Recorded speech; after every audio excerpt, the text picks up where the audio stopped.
Welcome back, comic book fans. It's Rusty again with Collector Auctions, and in today's episode, we continue with our series of episodes that I shot during the Baltimore Comic-Con. And today's episode is the first in several that we talk about my favorite thing about going to cons, which is getting books signed and getting to meet the creators.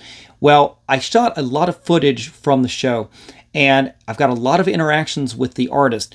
And I realized if I put all of this into one episode, it was going to be extremely long. And I know you guys don't want to be sitting there for too long for any YouTube show. So what I'm going to do is I'm going to break it down into batches. And today's batch is going to be about 7 or 8 different artists. And you'll get to see in the montage, you'll get to see some of the footage of me talking with the artist, getting things signed.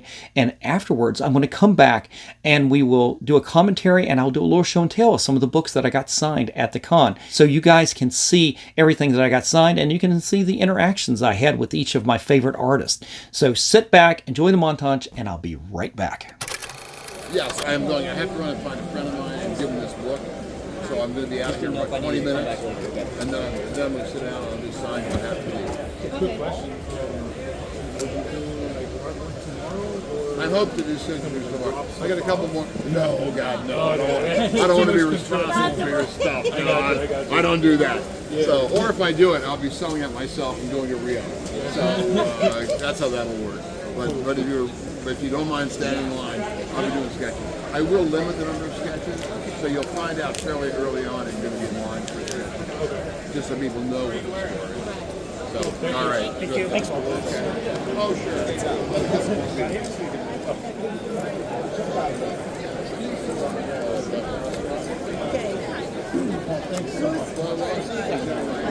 sure. Luis, how you doing? I'm doing well. How are you doing? I'm always good. I'm at a con. I can't complain. It's my favorite show of the year. It looks like you're coming ready to record everything inside. Well, I do a YouTube show, so I try to film. It's so hard to hold the camera up and do stuff. Is really clever. Good for you. I said good for you. I haven't seen it. I just tried this out, so it's a little awkward, but. How many you got, sir? I got 5. So 40. Okay. How do you aim it? It's kind of it's stable. No, it's actually just kind of awkward, but it's stabilized pretty much. Sure. So if I sign this, would this record my signing it? Yeah, I mean, That's very cool. I've actually got I've got a recording now, so. No, you saw that. That's why you're asking. You saw people. That is pretty. It's going to technologically advanced. Well, it's going to make the editing a nightmare later today. Going through everything because I'm probably going to film twice as much as I normally would. Good point. When I was a kid, it was just signatures. Well, I always appreciate seeing you up here and everything. I think the last time I saw you guys was down at Big Lick down in Chantilly, Virginia. Oh yeah! Wow. Yeah, so it wasn't that long ago. No, it wasn't. About 6 months ago, maybe. Was it that long? Yeah. Spring? So I think it was spring. they start to run together. I'm sure for you guys it does the same thing. Oh yeah, absolutely it does. Thank you.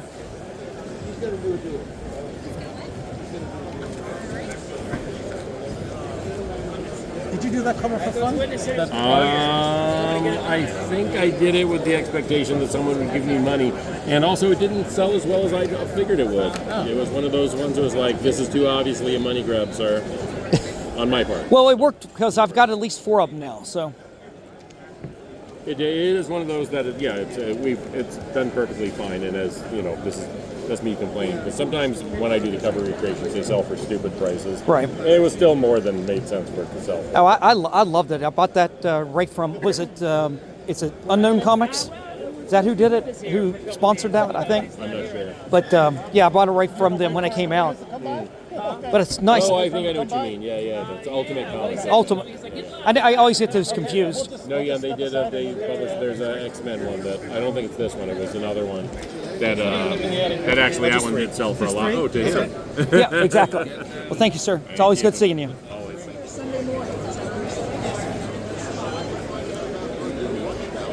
Perfect. Happy to get one. So this one, I usually sign in that blank area down there to avoid covering the artwork. But I'll sign it, if you want me to sign it up there. That's fine. Just not in the faces. So I'll sign it, how about I sign it in red to go with the logo? Perfect. Whatever makes you. Of course, it doesn't match. That's what it's a classic. Nice. There's two. Would Mike? you like some signatures? Yes, I sign absolutely. 5 books for free, and then after that, I have to charge you. You have 1, 2, 3, 4, 5. You have There you go. exactly right now. It's a bargain today, right? I think this one had just come out Yeah. at the time. It's like I was sad to stop the covers on Space Coast because I had to tap out after number 5, and it's because I'm just finishing up a graphic novel. Sure. But I was talking to the editor, and I was like, I'll come back, but it's just I can't do them right now. For the last 3 months, I've had to stop everything and just finish this graphic novel. I got all your covers. I wish you were doing the inside. I ended up dropping it because I was like, I just don't like You don't like the interiors? Oh, that's too bad. I thought the story was good, but I only read the first issue, so because you have to make the covers well in advance of the stories, Yep. right? So well, this that one, was fun. this right here, absolutely not. I mean, You know what I happened love with them this? all, but this You know is what happened with fantastic. This was supposed to be my last cover. I drew this thinking this is my last cover, right? And I was like, I'm gonna tell them I can't do any more. And they go, can you do one more? Because we're about to solicit. I was like, okay, give me a week, but I'm gonna do something weird, right? They were like, that's fine. And I was like, I'm gonna make it a movie poster. So I knocked that one out. That one actually ended up being the best one. Yeah, absolutely. But that one was the one that was supposed to be my swan song because I was like, I gotta draw everybody I know in Yeah. Space Ghost. You know, and Well, then- it's funny. It's like you've got a very distinctive style.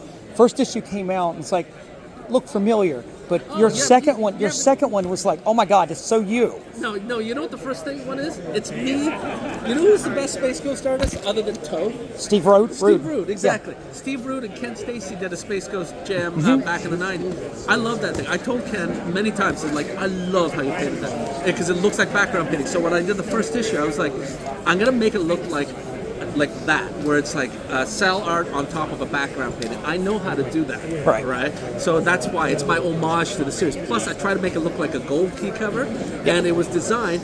I went in the rough. I literally wrote like action, adventure, excitement, and they didn't use the copy blurbs, right? I was like, come on, you're supposed to put protector of the spaceways. And Yeah, stuff. exactly. Put that in the cover. I designed the cover to look like that, and you didn't do it right. So I was like, fine. I'll just do standard covers for now. Well, it's very awesome.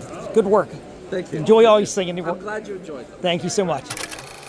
All right, guys, so the way I'm going to do this is to basically go through the show and tell sequentially, and that starts with Walt and Louise Simonson, and they are always a big draw, Walt especially, and it was lucky that I got into the line early, being part of the VIP line. You got in a half hour early, and boy, did it pay off day one, because Walt was going to sign for about an hour as the show started at 1 o'clock, but then he was going to be on 3 different panels later in the afternoon and really wasn't going to have time to do any more signing on Friday. Well, I was in that VIP group, and I headed down there immediately, got in line. I was about 16 people back, and if you watch some of the footage, you saw him talking to the line about what his intentions were that day. He was not going to be doing any sketches because he wanted to try to get through as many people as he could with as little time as he really did have for signing. And I was about 16 people back. There was a little bit of a mix-up when we came down. We got in line, and then the staff wanted to shift the line in a different direction. So as it's snaking back around, Walt comes out to talk to us, and you saw that in the footage there. And what happened was we all stood there waiting for him to finish up telling him what he was going to do for the day. And in that time, another 5 to 10 people got in line. And literally, as we snake back, we're 10 more people back in line. So I wasn't sure if I was going to get through that first day in time or not, but I think they kind of cut it off, and he was going to finish everybody there.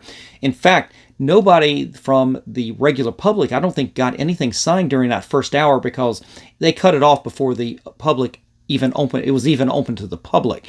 But let's just go through what I got from Walt. I did get this. This was pretty cool. It just came out. It is the What If Donald Duck Had Become Thor, with a homage to Beta Ray Bill issue number 337 of Thor. And I had to get that. That was pretty cool. And what you're not going to see here today, and I probably will talk about it in the video where I'm talking about CGC submissions. One of the things that I submitted to CGC, because I had it witnessed, was with Walt, was I had 4 copies of the original Thor 337 signed by Walt, but they're already in at CGC at this point, so I can't show them off here. But those were the first things I got signed. But I did get this. This is kind of a novelty. I don't know. I thought it was cute, and that's why I got it signed. But I did get some other Thors signed. I did get issue 364, the first appearance of Throg, I think that's how you say it. I never particularly liked this issue, but it has become probably the more valuable between this one and 366, which had always for a long time been more valuable because to me, this is the first appearance of Throg, because you've got him as Thor as the frog. I mean, in the other issue, he's just a frog. In this one, he's Thor as a frog. So I think it was a big difference, but I ended up getting a couple of these signed. And I had a couple of other books for Walt, but to be quite honest, it was adding up quick. The money was going to Heroes Initiative, but I was looking at how much money I brought and how many other autographs I needed to get today, and I was like, do I need all of these Walt Simonson signed? No, I'll just pass on it. So what else I got signed was I did get issue number 25 of X Factor, and this I also went over and got Louise's sign as well. Of course, she wrote these. I'm going to put these down. Issue number 10. I think it's the first time I've ever gotten this classic cover done by Walt. I got issue number 37 done. Now, I've gotten some of these already signed. Some of these go back almost 30-some years that I've gotten signed, because they used to live in the Baltimore, Washington area, and I used to go to small shows down at the Silver Spring Armory where they would appear, and I got a lot of these X Factor books signed, but back then they were still signing on the splash page, and I've got those books signed by them as well. So kind of at this day and age, I kind of want them on the cover, because you never know when you might want to get something CGC'd or if you want to display them. Now, I display a lot of prints, and I haven't got into the displaying of comic books, but that's a great cover right there. I always love that of Madeline Pryor right there. It's pretty hot. But the other one that I got signed and was this one right here. The last one I got signed was the X Factor, and I got Walt to sign that and Louise to sign that as well. And these are actually some pretty good key comics from both series. And the idea is a lot of these books can possibly go into CGC at some point. They all had good value. Some of these have already been pressed just in case I do want to send them in. But I didn't send all of these into CGC like I did those Thor 337s. Those I will have to hold back, and I'll send them at some point, and I'll have to pay for that JSA verification. But that's okay. I didn't want to blow the budget immediately. That's why I did hold some books back. And we'll come back. Now, I did get Walt to sign the rest of the books the next day, and we'll go over that in the next video when I show some, or one of the videos that are going to come up. I do revisit Walt and Louise again and kind of finish up the batch, because I was pretty much out of the books, and there were a few more things I wanted to get signed. But from there, I ended up going over to the Art Adams line, which was nearby, and I didn't have a lot for Art Adams. In fact, I was a little under prepared for Art. I got him last year, and I've gotten him on the books I wanted, and so I had a small batch left over from last year, plus a few other things. And let me just show you what I ended up getting signed.